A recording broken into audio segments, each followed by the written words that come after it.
Welcome back to another quick guide. Today. We'll walk you through how to make shortcuts on Android. Here are the steps to make shortcuts on Android. First is to unlock your mobile phone and go to the home screen. Touch and hold an empty area on your home screen until options appear. Tap Widgets from the menu at the bottom.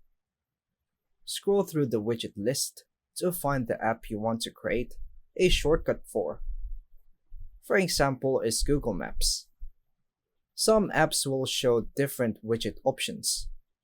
Look for shortcut or quick access. Touch and hold the desired shortcut or widget.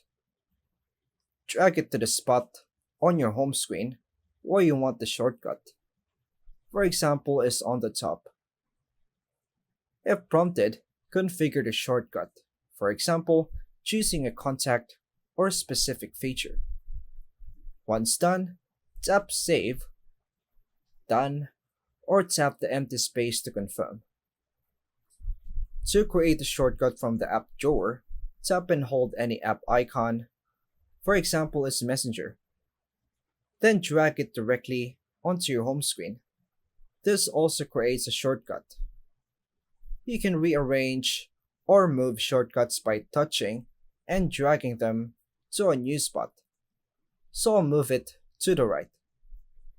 To remove a shortcut, touch and hold it. Then drag it to remove or the trash icon. And that's all for now, folks. Thanks for watching.